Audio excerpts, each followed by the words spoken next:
I've got a confession to make.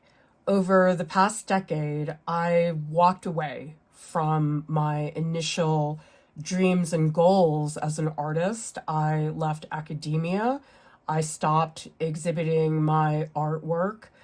And I'm very proud of what we have accomplished together here at Art Prof. It's become this extraordinary community that I never anticipated, but that itch has never gone away. Well, I think it's actually gone away for academia. Maybe I could get a honorary degree, that maybe that would be my redemption. But with galleries, that was always what I ultimately strived for. I wanted to be, I still want to be respected and highly regarded in my field. I wanted to show at high-end galleries, win grants and residencies, and be in museum collections and be in the Venice Biennale. I know, it's like, who am I to think that I could actually pull that off? Lately, that itch has become a lot greater. I've been talking to Lauren quite a bit about the current gallery scene in New York City, Los Angeles, all of those major cities. Things are really different than when I was trying to show in the early 2000s. Namely, figurative art is trendy in the gallery world.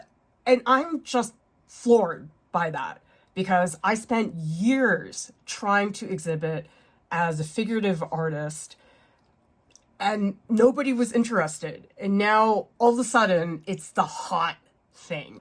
Now, granted, when I was trying to exhibit, number one, I had little kids. Number two, I was really trying to establish myself in academia.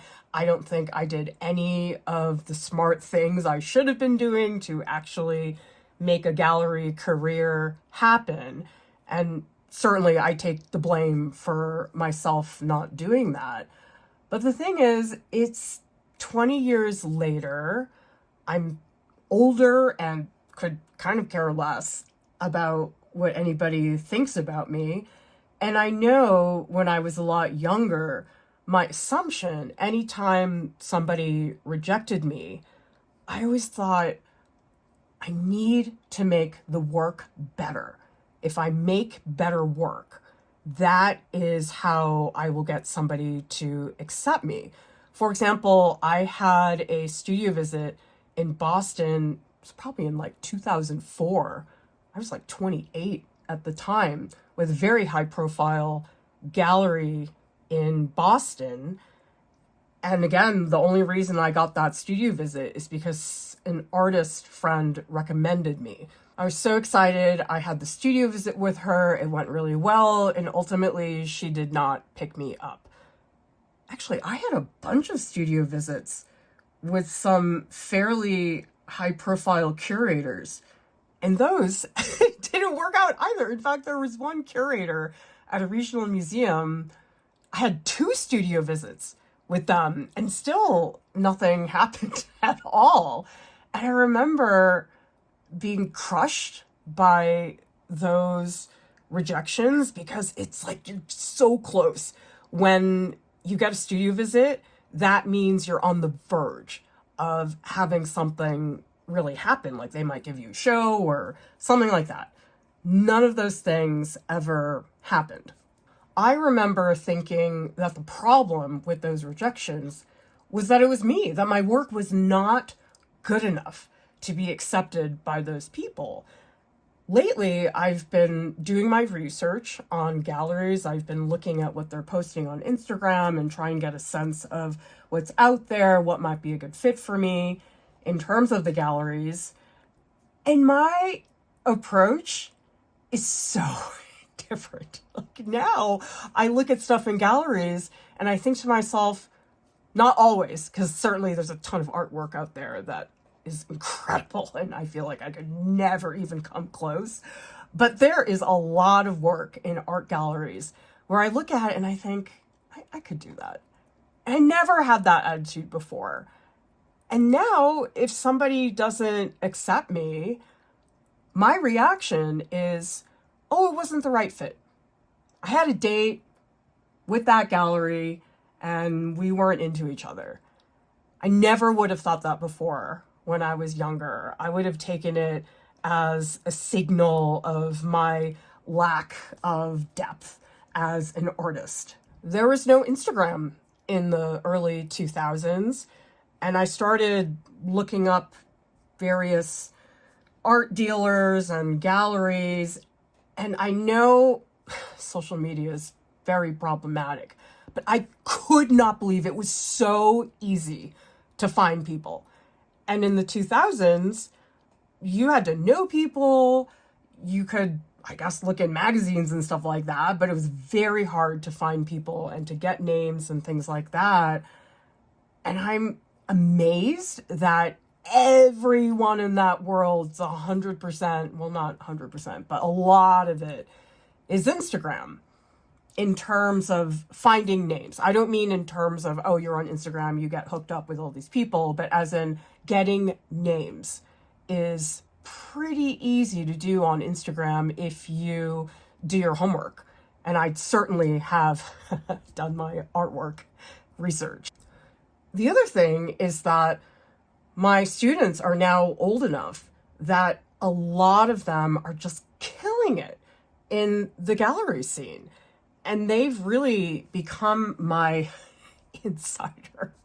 They know how these things work. And I was talking to Lauren when we were in Los Angeles about gallery etiquette and how people perceive you, and this is a red flag or whatever.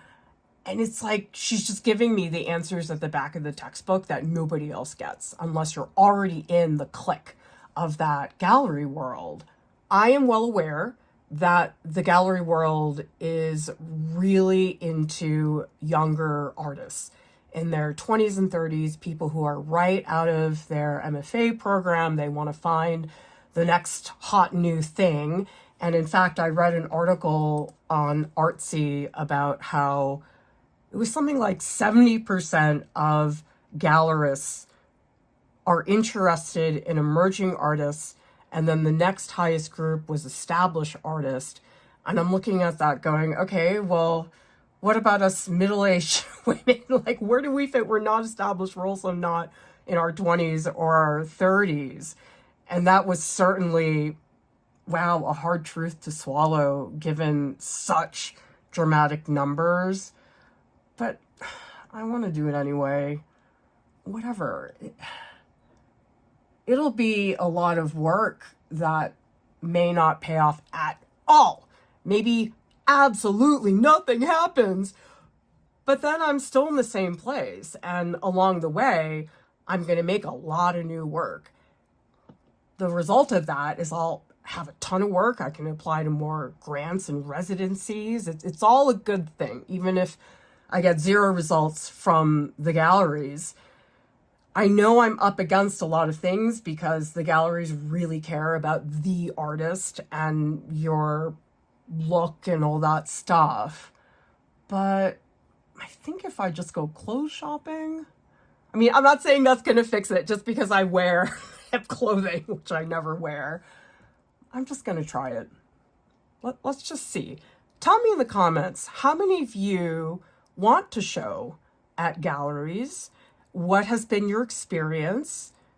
What type of galleries? Because I'm talking about the shishi, swanky galleries in Los Angeles and New York, top tier, capital A art world.